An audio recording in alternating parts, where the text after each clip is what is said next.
Welcome back. Now we have the ability to show a hit number when we shoot the enemy. And each time we shoot the enemy, we get a hit number and we're adding to the enemy's hit numbers map.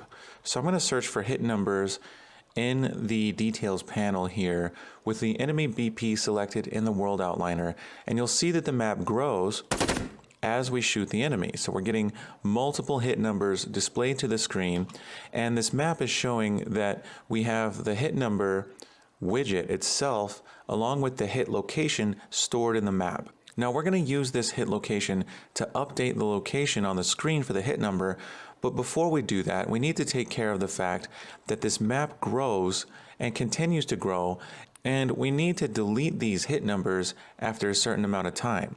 So we're going to remove the hit numbers after a certain amount of time so that they're not on the screen all the time. Let's go ahead and get started. Now I'm here in enemy.h, and I'm going to create a few variables that we can use in order to handle cleaning up these hit numbers. So let's go down into the private section here, and first I'm going to create a hit number destroy time. So let's call this hit number destroy time. Now we can make this edit anywhere, so let's give this a U property. So I'm going to make this edit anywhere and category combat and give it the meta specifier that it needs.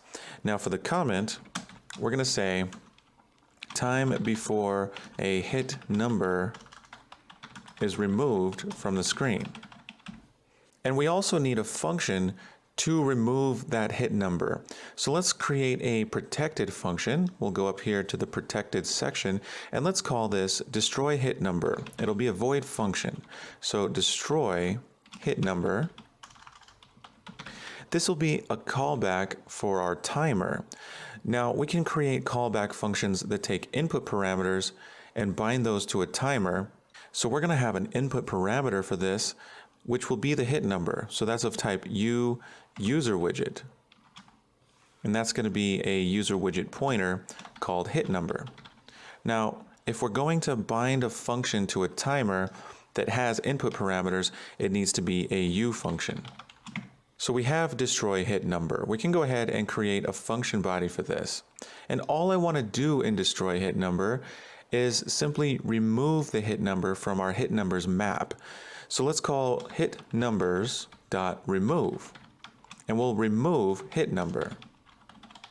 Now in addition to this, we want to remove that hit number from the viewport so we don't see it anymore.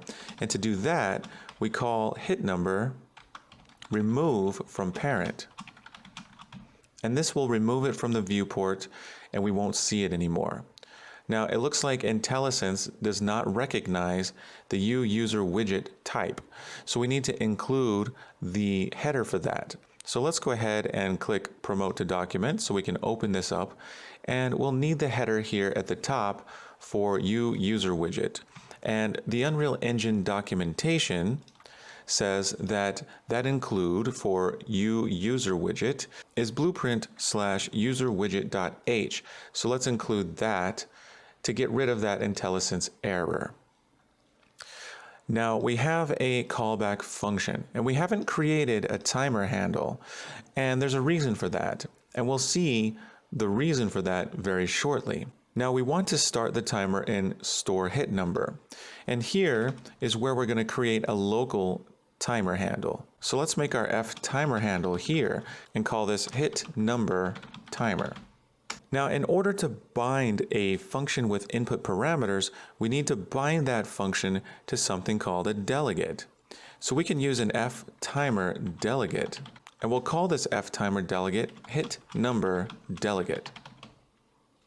Now an F timer delegate has the ability to bind a function with input parameters. And you do so as follows. We're going to take hit number delegate and call bind U function. And bind U function takes a U object template. We can use this for that. And it also needs an F name for the function name. So we're going to make an F name, and the function name is destroy hit number. And the remaining parameters are any input parameters for this function.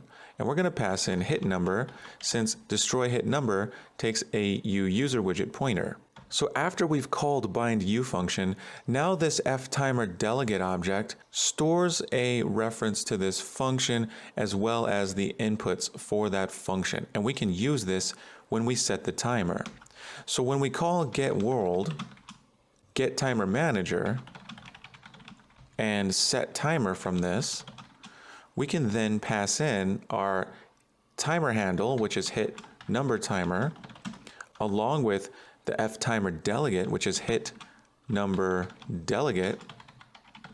And we also need to pass in the destroy time, so hit number destroy time. And our next input is a Boolean asking if we want this timer to loop, so we're going to use false. Now, the final parameter is the first delay if we are looping, but -1 indicates that we're not looping, and that's the default value for this parameter, so we don't need to pass anything in. So we're finished with our inputs. Now I'm going to put each argument on its own line just for readability here.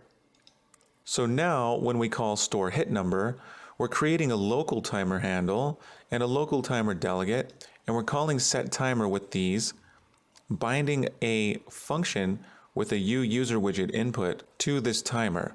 Now the reason we didn't create a hit number timer member variable on enemy is because then we'd only have a single hit number timer.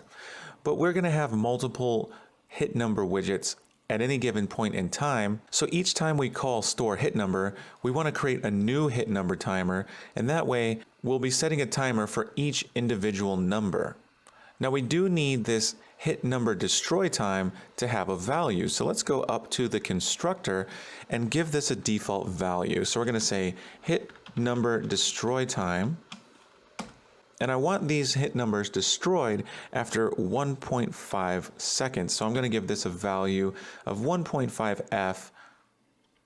But we made this edit anywhere, so we could change this in the Unreal Engine editor. So now that we're going to delete a number 1.5 seconds after we've added it to the tmap, we should start to see those numbers disappear.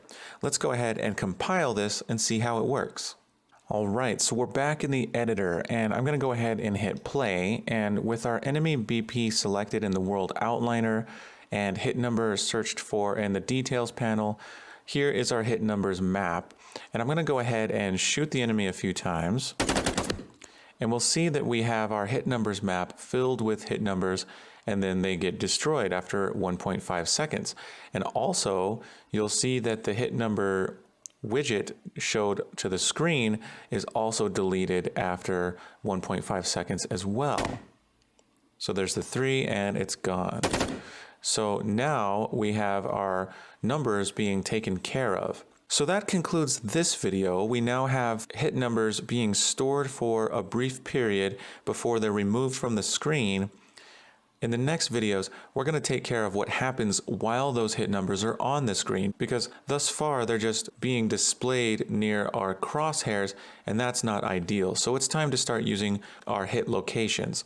I'll see you in the next video.